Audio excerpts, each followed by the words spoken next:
Hello and welcome back to Nearly Nerds. Ladies and gentlemen, Wukong is upon us. We have finally been able to get our hands on the game, and it's been out now for 2 days and everyone has been absolutely smashing through the game and enjoying it. And today I'm going to give you guys my full review and breakdown because there's quite a lot of things to talk about, and I think the game really needs to have a fair discussion. And as good as it is, I think it also has a few negatives that aren't being spoken about quite as much as I thought they would. So let's get into it. Let's talk about Wukong, and I'll give you guys my full rating at the end.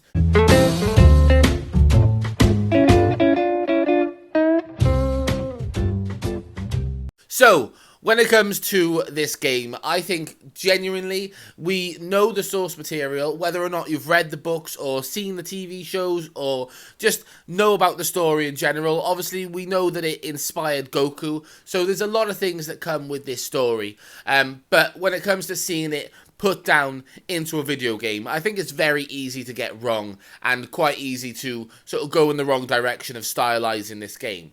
This game, so far, is visually stunning. Like, all of the maps are beautiful, all of the characters are well designed, and they really sort of hone in that cultural look that they should have. And that, for me, I think is phenomenal. It's been one of those games that you can sit down and play, and you forget how long you've been playing. You really do get lost in the game.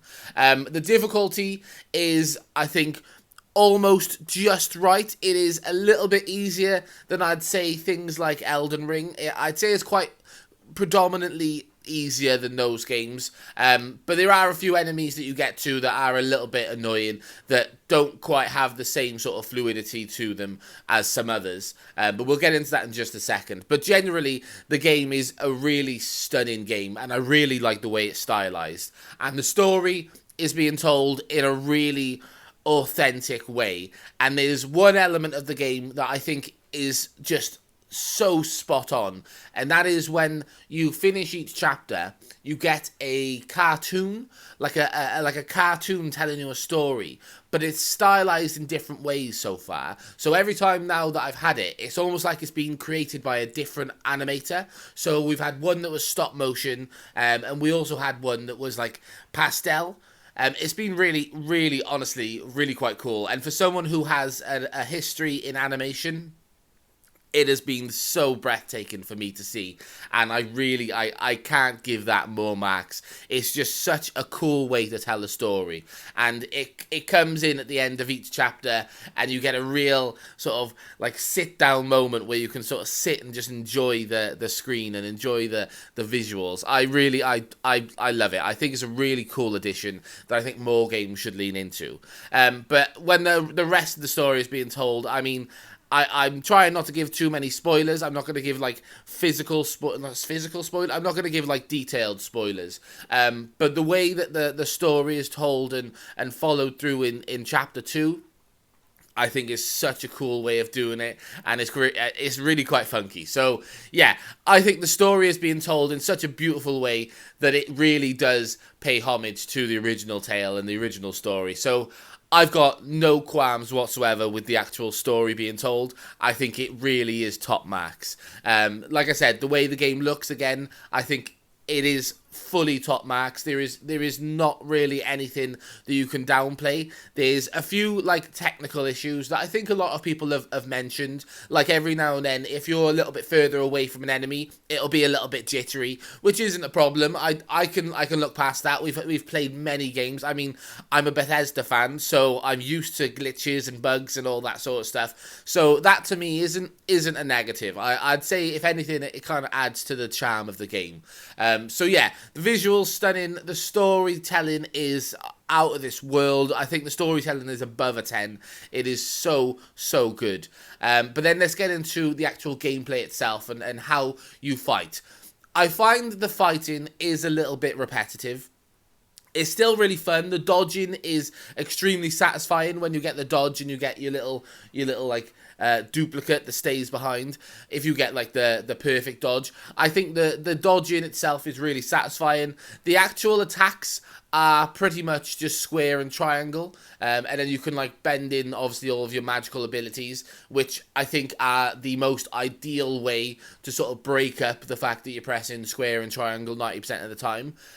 But the actual abilities that you do have, I think, are really quite cool. So far, it's just adding to the whole feel of the gameplay, and it takes away from the fact that it is quite a repetitive fight. So you do have like a limited amount of mana, which is one thing that I'm not sure if later on in the game I get like refills of my mana, because so far, like, when you run out of your mana, you're out of mana. Like, there's no real way of getting it back. So that's the only thing that's kind of held me back in being able to just use a lot of spells, because you kind of have to be a little bit tactical with the spells. But again, that's not a negative. That's really quite cool, and it kind of adds to the tactical flavor of the game. You've really got to think about what you're doing and really kind of mix in everything at the right time, and I think that's a really cool way of doing it. And like I said, the repetitiveness of the actual fight in itself kind of gets pulled away then when you have all of these abilities that you can use and really kind of be tactical about the actual fighting in itself.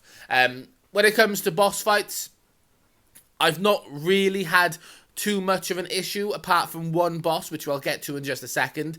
All of the bosses I've pretty much beat within, I mean, most of them I've done within 1 or 2 tries. There's been a couple that have taken me maybe 5 or 6 tries, but there's one boss in particular that I think I was on for about 3 hours, and it wasn't a matter of it being too difficult, and I'm going to put the gameplay up at some point so you'll see what I'm talking about. It wasn't a matter of it being too difficult.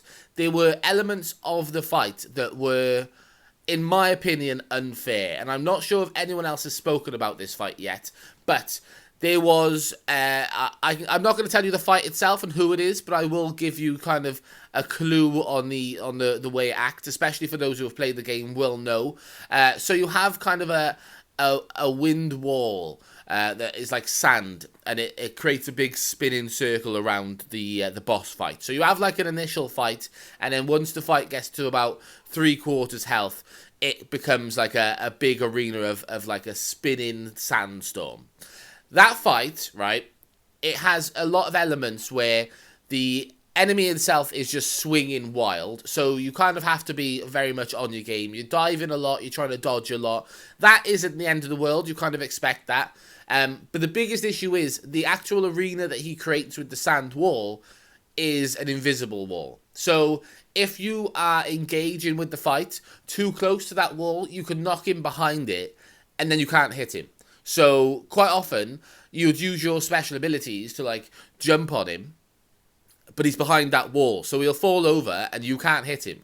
But then, because he's got a longer weapon than you and he's a big guy, he can hit you. So quite often you'll be in the fight and you're doing really well, but then something like that will happen and you miss him, and then that's it. You're pretty much done for, because you're blinded by that wall. So it gets to the point where he then jumps through the wall, and because it's a sand wall, you can't see what is happening behind that sand wall. So it ends up being a matter of you just get wiped out. So that was the only fight that really, for me, felt a little bit unfair. It kind of felt like there was kind of not.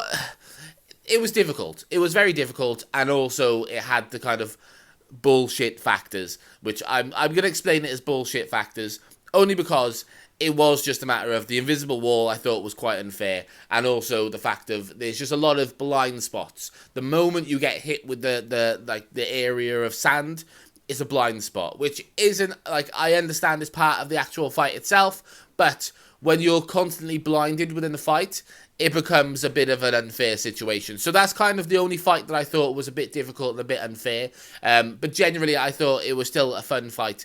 I got to the point where I was losing my mind, but it was still a fun fight. So generally, I think all of the boss fights have been pretty cool.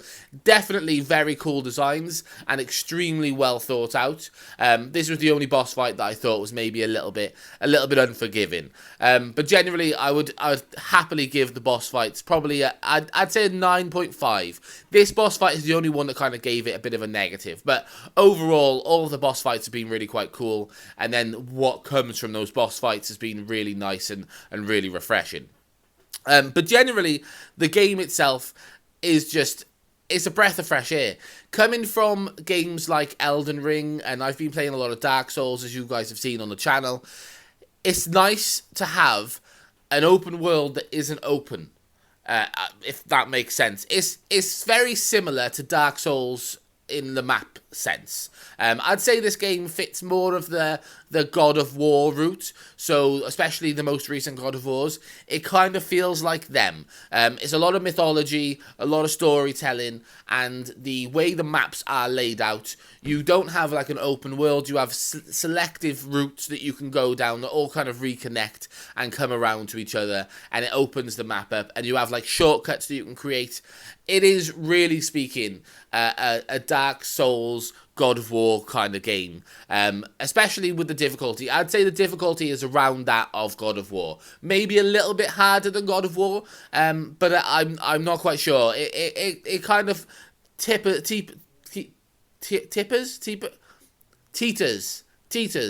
I'm stupid. It teeters on the edge of both. I would say it is very much like it's getting into the difficult stage. And the cool thing is, you can't like just go away and level up 30 levels and then come in and just steamroll everything. It kind of feels well balanced in the sense that every level you get, you really have to think about what you're doing with those levels, and it isn't a matter of being overpowered for anything. You're not going to be overpowered for anything, I don't think. I think you really have to be tactical about the choices that you make. So I really am quite impressed by this game. I'm extremely, extremely impressed. And I will be honest, when it comes to Game of the Year, and for a long time I thought if DLCs can win a Game of the Year, I would happily give it a Shadow of the Erdtree. I'm going to say, so far, this deserves it. Like, there's no shadow of a doubt. There's no shadow of an Erdtree. It deserves it. It is really a breath of fresh air. It's a different model. As much as I said it does kind of fit the God of War model, it is that perfect game and perfect blend of storytelling and map design, and I really do quite like it. However, there is one massive negative, and I'm sorry. All I've done is sing praises of this game, but there's one huge negative that needs to be spoken about, and that is invisible walls. This game is almost perfect. However, there is far too many invisible walls, far too many blocks that you cannot get to simply because there is an invisible wall. There are so many ways that you can do invisible walls in a game that are smarter and just a clever way of doing things. And usually, when you come to invisible walls in games, it tends to be like when you're going out of bounds. This isn't even going out of bounds. This is literally the start of the game. Whenever you're in any maps, there's like areas that look like they're just within like a jump away, or like even some of them it feels like you can just walk to it. And there's an invisible wall, and it completely takes away from the immersion of the game, and it is almost like unforgivable in a lot of aspects. Like, you're a monkey and you can't get up like a rock that is like hip height, or sometimes it's flat ground and there's like a branch on the floor, or not a branch, like a log on the floor, and you can't go around the log because there's an invisible wall stopping you. And that for me is quite unforgivable. I just feel like if you're gonna put in like ways to stop you from going to other places, there's ways to do it. Either put thick foliage that you can't walk through, I'd much prefer that, or just have rock faces that are a lot more sheer and you can't get over them. That isn't a problem to me. I'm more than happy to have that. But there is a lot of invisible walls that completely ruin the immersion of the game. And like I said, in that boss fight where you have the big circular arena around you, if you hit him out of that circular arena, there's an invisible wall to stop you from getting to him. Too many invisible walls, and it really is ruining the whole visual aspect of the game. So that is the only major negative I have, and that kind of brings down the score just a little bit. But generally, I think the game is almost perfect. If it wasn't for the invisible walls, I would give this score a happy 10. But unfortunately, because of the invisible walls and because of the fact of the limitations with that, my cat is making crazy noises.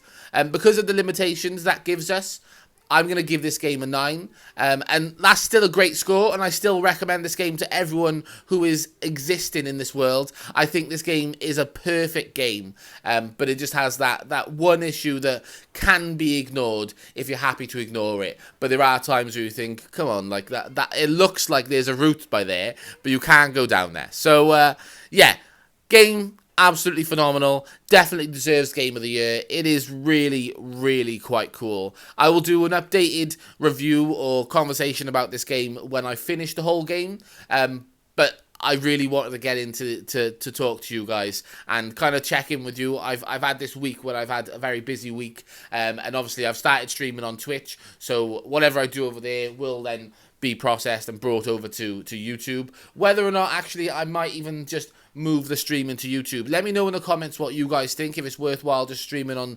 YouTube instead. But yeah, I'd say overall this game is 100% a 9. It definitely deserves Game of the Year, and it is really a recommendable game. So yeah, if you guys are looking for something to play, go and get yourselves Black Myth Wukong. I genuinely would recommend it to absolutely anyone, especially if you're a story game player that really likes a deep story. This is the game for you. And as much as I really enjoyed the Elden Ring aspect of having the stories being told to me in drips and drabs, it is quite nice to have a change of just the story being laid out in front of me and told to me like I'm a child. I love it. I really am enjoying it. So yeah, I'm going to leave it there. I'm going to leave it in your hands. Ladies and gentlemen, let me know what you guys think in the comments. If you guys have played it, if you think it's a really cool game, let me know in the comments. And if you haven't played it yet, let me know what you're looking forward to most. But yeah, I'm going to leave it there. I hope you guys have an absolutely wonderful weekend, and I'll see you guys very, very soon. Remember to like the video if you like the video, and subscribe if you want more content. I'll see you guys soon. Cheers! If you enjoyed that video, why not subscribe? If you enjoyed that video, why not subscribe? It'll help me and Natty continue to do the work that we're doing, and hopefully you'll enjoy it. Thanks!